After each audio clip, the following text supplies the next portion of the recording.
আসসালামু আলাইকুম। আজকে খুবই গুরুত্বপূর্ণ দুইটা বিষয় নিয়ে আলোচনা করতেছি। একটা হচ্ছে কেয়ার অফ, আর একটা হচ্ছে যে ডিপার্টমেন্টাল স্ট্যাটাস।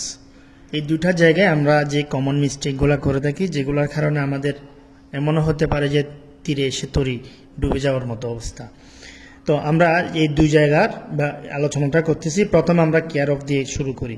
কেয়ার অফের এখানে আমরা আসলে কি লিখব? এখানে অনেকে বাড়ির নাম লিখে, তো অনেকে নিজের নাম লিখে, তো এক একজন এক একভাবে লিখে। আসলে সঠিক জিনিস কোনটা জিনিস লিখলে আমাদের জন্য সবচেয়ে ভালো হয়, এই বিষয়টা নিয়ে যদি আমরা একটু চ্যাট জিপিটির কাছে যাই, চ্যাট জিপিটি আমাদেরকে কি রেজাল্ট দিচ্ছে আমরা একটু দেখে নিই।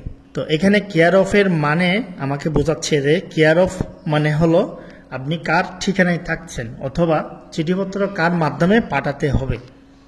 তো এটি সাধারণত ব্যবহার করা হয় যখন আপনার নিজের নামে ঠিকানা নেই, আপনি অন্য কারো বাসায় বা আত্মীয়র বাসায় অন্য কারো বাসায় থাকেন, ডাক যেন নির্দিষ্ট একজনের মাধ্যমে আপনার কাছে পৌঁছায়।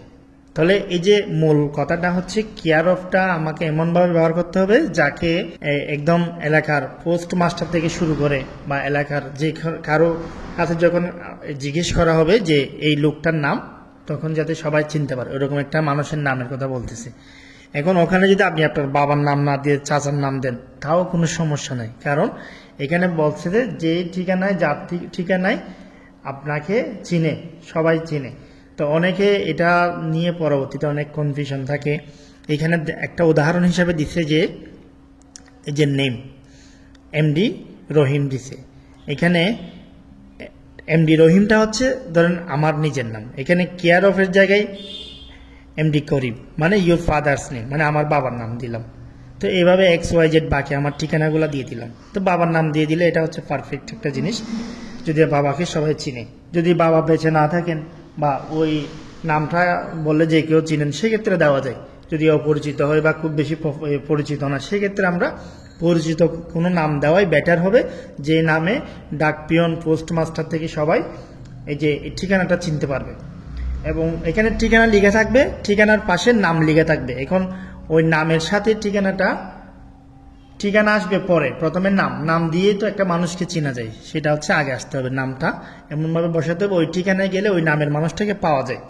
একজন ডাকপিয়ন যখন চিঠি নিয়ে আসবে, তখন ওই ঠিকানায় এসে যে কাউকে জিজ্ঞেস করবে যে অমুক মানুষটা, এই যে এমডি করিম, এই লোকটার বাড়ি কোথায়।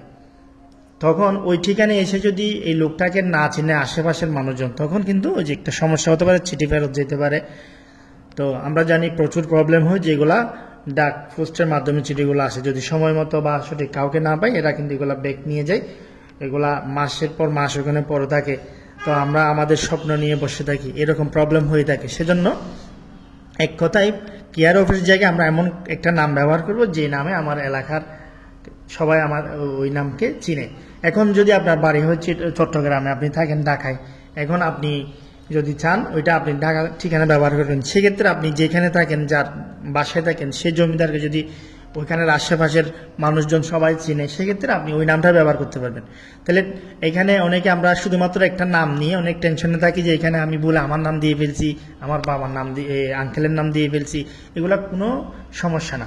আর আমরা একটা চাকরিজীবী মানুষের কাছে জিজ্ঞেস করলাম যে তারা যে আবেদন করতো সেখানে কি ব্যবহার করতো, তো ম্যাক্সিমাম আমরা দেখতাম যে সেখানে তারা তাদের বাবার নামই ব্যবহার করত, বা যারা বিবাহিত মেয়েরা সেক্ষেত্রে স্বামীর নামই ব্যবহার করত বা শ্বশুরের নাম ব্যবহার করত, এরকম ব্যবহারই করত।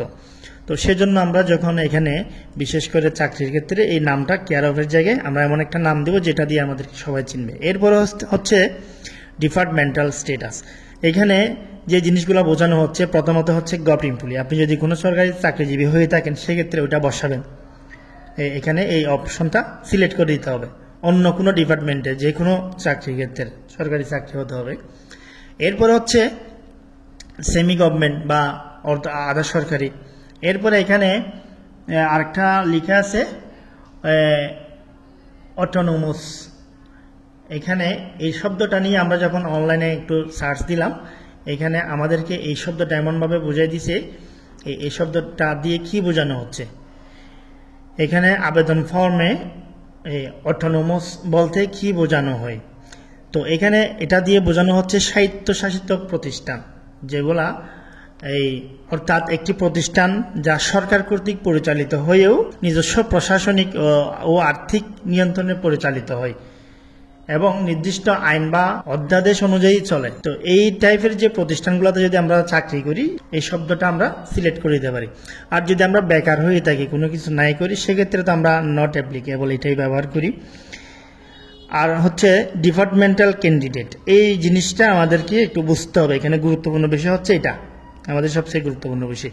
ডিপার্টমেন্টাল ক্যান্ডিডেট বলতে আমি যদি যেই কোম্পানিতে আবেদনটা করতেছি, ওই কোম্পানি যদি অন্য কোনো পদে আমি বর্তমানে চাকরি করি, এখানে অনেক সময় সার্কুলারের মধ্যে লেখা থাকে যে চাকরির একটা বয়সসীমা থাকে যে 30-32, তখন ওখানে আলাদাভাবে দেওয়া থাকে যে ওই ডিপার্টমেন্টে, মানে এদের ওই কোম্পানিতে ওই ডিপার্টমেন্টে যারা চাকরি করেন তাদের ক্ষেত্রে বয়সটা 35 বছর পর্যন্ত শীতলযোগ্য, এরকম অনেক সময় শর্ত লেখা থাকে।